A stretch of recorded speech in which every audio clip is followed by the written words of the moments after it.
প্রধানমন্ত্রী তারেক রহমানের সঙ্গে সৌজন্য সাক্ষাৎ করেছেন বাংলাদেশ পূজা উদযাপন পরিষদের কেন্দ্রীয় কমিটির প্রতিনিধি দল। আজ দুপুরে সচিবালয়ে এই সাক্ষাৎ অনুষ্ঠিত হয়। এ সময় ধর্মীয় ও সামাজিক উৎসবের গুরুত্ব, পূজা উদযাপনের নিরাপদ ও শৃঙ্খলাপূর্ণ আয়োজন এবং ধর্মীয় সহনশীলতা ও সাম্প্রদায়িক সম্প্রীতি বজায় রাখার দিকগুলো নিয়ে আলোচনা হয়। প্রধানমন্ত্রী প্রতিনিধি দলের সঙ্গে আলাপে ধর্মীয় উৎসবের মাধ্যমে সমাজে সহমর্মিতা, সংহতি ও সম্প্রদায়ের মধ্যে সৌহার্দ্য বৃদ্ধির গুরুত্ব উল্লেখ করেন। এছাড়া সরকারিভাবে পূজা উদযাপনের প্রস্তুতি, নিরাপত্তা ব্যবস্থা এবং অনুষ্ঠানগুলোর জন্য সরকারের সহযোগিতা বিষয়ে বিভিন্ন বিষয় নিয়ে আলোচনা করেন। বিএনপি গণভোটের জনক বলে মন্তব্য করেছেন সুপ্রিম কোর্টের সিনিয়র অ্যাডভোকেট শিশির মনির। আজ সকালে জাতীয় প্রেস ক্লাবে ইসলামী ছাত্র শিবিরের আয়োজনে গণভোটের আলোকে জনরাই বাস্তবায়নে গড়িমসি, সরকারের দায় ও জবাবদিহিতা শীর্ষক এক সেমিনারে কথা বলেন তিনি। এ সময় বাংলাদেশ ইসলামী ছাত্র শিবিরের কেন্দ্রীয় সভাপতি নুরুল ইসলাম, এবি পার্টির সাধারণ সম্পাদক ব্যারিস্টার ফুয়াদ, জাকসু, এনসিপি নেতৃবৃন্দ সহ সংগঠনের নেতাকর্মী ও সাংবাদিকরা উপস্থিত ছিলেন। রাজধানীর বড়শ্রী বেড়াদিয়া বাগানবাড়ি এলাকায় উৎসব মুখর পরিবেশে শুরু হয়েছে ইস্তাম্বুল হোটেল অ্যান্ড রিসোর্ট লিমিটেডের মাসব্যাপী বৈশাখী আয়োজন। পয়লা বৈশাখ ও বাঙালি সংস্কৃতিকে তুলে ধরতে এই বিশেষ আয়োজন করা হয়েছে। অনুষ্ঠানে প্রধান অতিথি হিসেবে উপস্থিত ছিলেন পিরোজপুর 1 আসনের সংসদ সদস্য ও ইস্তাম্বুল হোটেল অ্যান্ড রিসোর্ট লিমিটেডের চেয়ারম্যান মাসুদ সাইদি। তিনি বলেন, জনকল্যাণমূলক কাজের মাধ্যমে মানুষের হারানো আস্থা ফিরিয়ে আনাই প্রতিষ্ঠানটির মূল লক্ষ্য। মাসব্যাপী এই আয়োজনে রয়েছে বৈশাখী মেলা, সাংস্কৃতিক অনুষ্ঠান এবং দর্শনার্থীদের জন্য বিশেষ সুযোগ সুবিধার ব্যবস্থা। আগামী 3 এপ্রিল অনুষ্ঠিত হতে যাচ্ছে লাক্স সুপারস্টার গ্র্যান্ড ফিনালে। সন্ধ্যা 7টা 30 জমকালো এই অনুষ্ঠান দেখা যাবে লাক্স বাংলাদেশের ইউটিউব চ্যানেল ও ফেসবুক পেজ এবং চ্যানেল আইয়ের পর্দায়। এরই মধ্যে বিজয়ীর হাতে তুলে দিতে সরোভস্কি ক্রিস্টালে তৈরি দৃষ্টিনন্দন ট্রফির উন্মোচনও করা হয়েছে।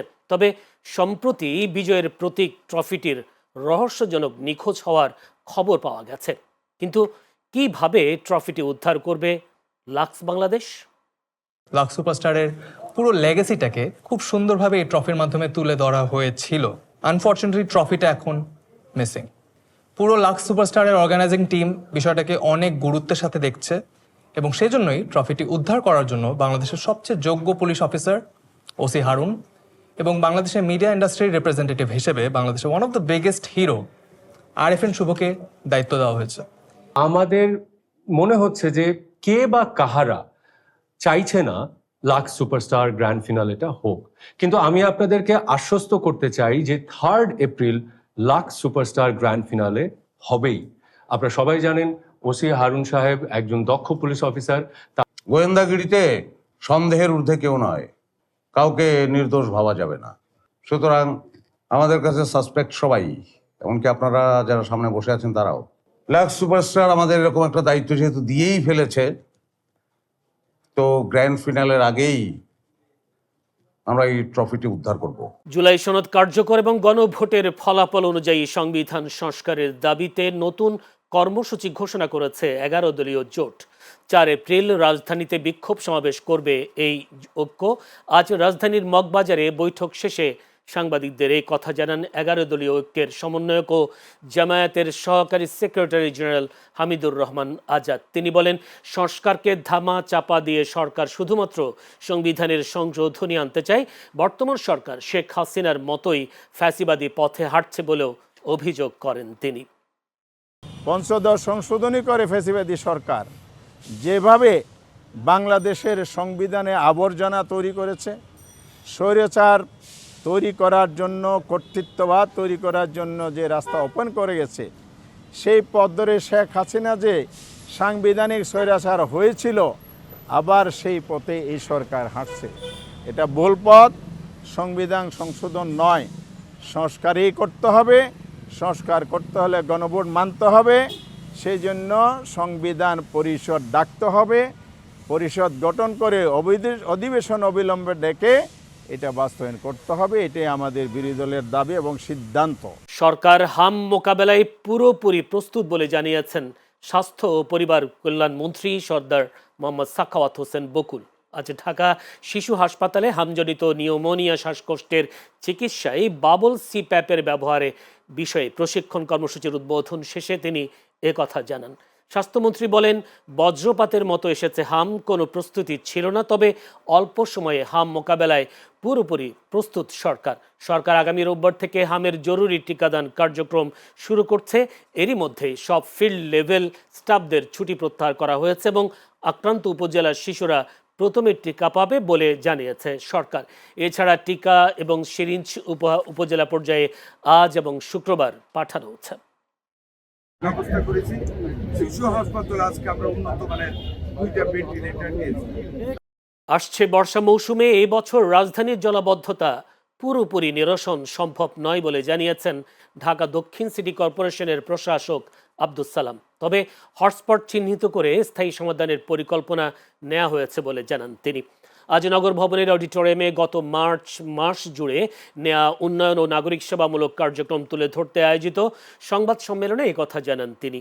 এ সময় প্রশাসক বলেন, ধানমন্ডি, নিউ মার্কেট ও পুরান ঢাকা সহ বিভিন্ন এলাকায় পানি নিষ্কাশন ব্যবস্থা ভেঙে পড়েছে। সেগুলো সংস্কারের পাশাপাশি 2টি পৃথক আউটফল পয়েন্ট স্থাপনের উদ্যোগ নেওয়া হয়েছে। এ সময় ফুটপাত প্রসঙ্গে আব্দুস সালাম আরও জানান, শুধু উচ্ছেদ নয়, ফুটপাত ও রাস্তা দখলমুক্ত রাখতে নৈশকালীন মার্কেট করার পরিকল্পনা নেওয়া হয়েছে। পাশাপাশি মাতুয়াইল ল্যান্ডফিল্ডের বর্জ্য রিসাইক্লিং করে বিদ্যুৎ উৎপাদনের উদ্যোগের কথাও তুলে ধরেন তিনি। রাজধানী সেবামূলক কর্মকাণ্ডকে আরও গতিশীল করতে একগুচ্ছ নতুন পরিকল্পনার কথাও জানান প্রশাসক। কারণ ময়লাটা উপরে যদি আমি মাটির প্রলেপ না দেই, এই যে গন্ধের কারণে আর যে আগুন লেগে যায়, এটা থেকে বাঁচার জন্য যা দুর্গন্ধ অগ্নিকাণ্ডের নিয়ন্ত্রণে কার্যকর ভূমিকা রাখছে। আন্তর্জাতিক জিরো ওয়েস্ট ডে 2026 যথাভাবে উদযাপন করা হয়েছে। লালবাগের শহীদনগর শ্মশানঘাট এলাকায়, দলপুর, মান্ডার, শ্যামপুর এলাকায় মশক নিধনে বিশেষ পরিচ্ছন্নতা, কারণ ওই এলাকাগুলো থেকেই মশার উৎপাদনটা বেশি হয়। এই কারণে আমরা এই মশার ব্যাপারেও আমরা আইডেন্টিফাই করে 10টা ওয়ার্ড আমরা চিহ্নিত করেছি, যে 10টা ওয়ার্ড বিশেষ ঝুঁকিপূর্ণ। বিএনপির সিনিয়র যুগ্ম মহাসচিব ও প্রধানমন্ত্রীর রাজনৈতিক উপদেষ্টা রুহুল কবির রিজভী বলেছেন, সুশাসন নিশ্চিত করতে নিরপেক্ষ প্রশাসনের কোনো বিকল্প নেই। দেশের মানুষ ঐক্যবদ্ধ থাকলে কোনো আধিপত্যবাদী শক্তি বাংলাদেশকে গ্রাস করতে পারবে না। বৃহস্পতিবার নর্থ সাউথ বিশ্ববিদ্যালয়ে মহান স্বাধীনতা দিবস উপলক্ষে আয়োজিত এক আলোচনা সভায় তিনি এসব কথা বলেন। এ সময় তিনি দেশে সুশাসন প্রতিষ্ঠিত না হলে ব্যর্থ রাষ্ট্র হিসেবে চিহ্নিত হওয়ার ঝুঁকি তৈরি হয়, যা বিদেশি হস্তক্ষেপের পথ খুলে দিতে পারে বলে মন্তব্য করেন। তবে জাতীয় ঐক্য বজায় থাকলে এই ধরনের আশঙ্কা কাটিয়ে ওঠা সম্ভব বলেও উল্লেখ করেন রিজভী। এ সময় তিনি অভিযোগ করেন, বিগত সরকার ইতিহাসকে নিজেদের মতো করে উপস্থাপন করেছে। পাশাপাশি তিনি দাবি করেন, ভারত বাংলাদেশের মুক্তিযুদ্ধকে নিজেদের সঙ্গে পাকিস্তানের যুদ্ধ হিসেবে প্রচার করে, যা তিনি চরম মিথ্যাচার বলে অভিহিত করেন। দেশের স্বার্থে সবাইকে ঐক্যবদ্ধ থাকার আহ্বান জানান বিএনপির এই শীর্ষ নেতা। মধ্যপ্রাচ্যের আকাশে যুদ্ধের কালো মেঘ আরও ঘনীভূত হচ্ছে। ইরান ইস্যুতে এবার সরাসরি যুদ্ধের হুঁশিয়ারি দিয়েছেন মার্কিন প্রেসিডেন্ট ডোনাল্ড ট্রাম্প। তেহরানের পারমাণবিক সক্ষমতা গুড়িয়ে দেওয়ার ঘোষণায় পুরো অঞ্চলে এক চরম অস্থিরতা বিরাজ করছে। ওদিকে ইরানও বসে নেই, পাল্টা আঘাতের প্রস্তুতি নিচ্ছে তারাও। বিস্তারিত থাকছে আশরাফুন নাহার মালার প্রতিবেদনে। শান্তির বার্তা নয়, বরং যুদ্ধের হুঙ্কার। হোয়াইট হাউসের ক্রস হল থেকে দেওয়া ভাষণে ডোনাল্ড ট্রাম্প আবারও স্পষ্ট করলেন, তারাও আমেরিকা ফার্স্ট নীতির আগ্রাসী রূপ। সরাসরি ঘোষণা দিলেন, যদি আগামী 2 থেকে 3 সপ্তাহের মধ্যে তাদের শর্ত অনুযায়ী ইরান চুক্তি না করে, তাহলে ইরানকে তারা প্রস্তর যুগে ফেরাবে। ট্রাম্পের এই ঘোষণাকে কেবল হুমকি হিসেবে দেখছে না তেহরান। গত 1 মাস ধরে চলা অপারেশন এপিক ফিউরির জবাবে ইরানও তাদের সামরিক শক্তি প্রদর্শনে মরিয়া। যদিও মার্কিন হামলায় ইরানের নৌ ও বিমান বাহিনী ব্যাপক ক্ষয়ক্ষতির দাবি করা হচ্ছে, কিন্তু বিশ্লেষকরা বলছেন ইরান এখনও তাদের ব্যালিস্টিক ক্ষেপণাস্ত্রের বড় একটি অংশের মজুত রেখেছে। লোহিত সাগর থেকে পারস্য উপসাগর সবখানে এখন বারুদের গন্ধ। এদিকে নেতানিয়াহু প্রশাসন ট্রাম্পের এই কঠোর অবস্থানকে স্বাগত জানালেও আন্তর্জাতিক অঙ্গনে বাড়ছে উদ্বেগ। হরমুজ প্রণালী বন্ধ হয়ে যাওয়ায় বিশ্ববাজারে তেলের দাম আকাশচুম্বী। সব মিলিয়ে আঞ্চলিক যুদ্ধ এখন বৈশ্বিক সংকটে রূপ নিয়েছে। সৌদি আরব, কাতার ও সংযুক্ত আরব আমিরাতের মতো মিত্রদের নিরাপত্তা নিশ্চিতের প্রতিশ্রুতি দিয়েছেন ট্রাম্প। তবে খোদ মার্কিন কংগ্রেসেই বিরোধী ডেমোক্র্যাটরা এই যুদ্ধকে অবৈধ ও হঠকারী বলে আখ্যা দিচ্ছেন। কূটনীতির পথ প্রায় রুদ্ধ। এখন কেবল দেখার অপেক্ষা ট্রাম্পের দেওয়া 2 সপ্তাহের আলটিমেটাম মধ্যপ্রাচ্যকে এক দীর্ঘস্থায়ী ধ্বংসযজ্ঞের দিকে ঠেলে দেয় নাকি নতুন কোনো বৈশ্বিক সমঝোতার পথ প্রশস্ত করে। আশরাফুন নাহার মালা, চ্যানেল এস, ইন্টারন্যাশনাল ডেস্ক।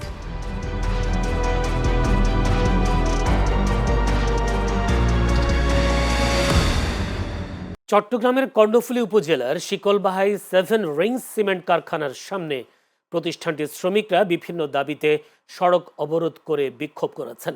বুধবার রাতে সিমেন্ট কারখানার সামনের সড়কে শ্রমিকরা বিক্ষোভ করেন এবং সেখানে যান চলাচল সাময়িকভাবে বন্ধ হয়ে যায়। এ সময় শ্রমিকরা তাদের বেতন বৃদ্ধি, কর্মঘণ্টা নির্ধারণ এবং ড্রাইভার হেল্পারদের পেশাগত নিরাপত্তার দাবি জানান। বিক্ষোভের খবর পেয়ে কর্ণফুলী থানা পুলিশ ঘটনাস্থলে পৌঁছে পরিস্থিতি নিয়ন্ত্রণে আনেন। এরপর কারখানার কর্তৃপক্ষের সাথে আলোচনার মাধ্যমে সমাধানের আশ্বাস দিলে শ্রমিকরা সড়ক থেকে সরে যায়। চট্টগ্রাম নগরীর চাঁদগাঁও থানার বাহির সিগন্যাল এলাকায় একটি ঝুটের গোডাউনে একদল মুখোশধারী আগুন দিয়েছে বলে অভিযোগ পাওয়া গেছে। আজ সকালে বেপারীপাড়ায় একটি ঝুট গোডাউনে এই অগ্নিকাণ্ডের ঘটনা ঘটে। ফায়ার সার্ভিসের উপসহকারী পরিচালক মোহাম্মদ আব্দুল মান্নান জানান, খবর পেয়ে ফায়ার সার্ভিসের একটি ইউনিট ঘটনাস্থলে পৌঁছে আগুন নিয়ন্ত্রণে আনার চেষ্টা করে। ক্ষয়ক্ষতির পরিমাণ এখনও নির্ণয় করা সম্ভব হয়নি। তবে প্রত্যক্ষদর্শী জানান 15-20 জন মুখোশধারী হঠাৎ এসে গোডাউনের ভেতরে থাকা শ্রমিকদের বের করে আগুন লাগিয়ে দেয়। তবে কারা কেন আগুন দিয়েছে এই বিষয়ে কিছু বলতে পারেনি প্রত্যক্ষদর্শীরা। চাঁদগাঁও থানার ওসি নূর হোসেন মামুন জানান, বিষয়টি তদন্ত করা হচ্ছে। দীর্ঘ প্রায় 1 বছর 7 মাস পর আবার চট্টগ্রাম শাহ আমানত আন্তর্জাতিক বিমানবন্দর থেকে দুবাইগামী ফ্লাইট চালু হয়েছে। আজ থেকে ফ্লাইট চট্টগ্রাম দুবাই রুটে নিয়মিতভাবে প্রতিদিন একটি আগমনী ও একটি বহির্গমন ফ্লাইট পরিচালনা শুরু করেছে বলে জানান বিমানবন্দর কর্তৃপক্ষ। বিমানবন্দরের জনসংযোগ কর্মকর্তা প্রকৌশলী মোহাম্মদ ইব্রাহিম খলিল জানান, নতুনভাবে ফ্লাই দুবাই যুক্ত হওয়ায় প্রতি সপ্তাহে আসা ও বহির্গমন মিলে এখন থেকে চট্টগ্রাম শাহ আমানত আন্তর্জাতিক বিমানবন্দরে 14টি আন্তর্জাতিক ফ্লাইট বাড়ছে।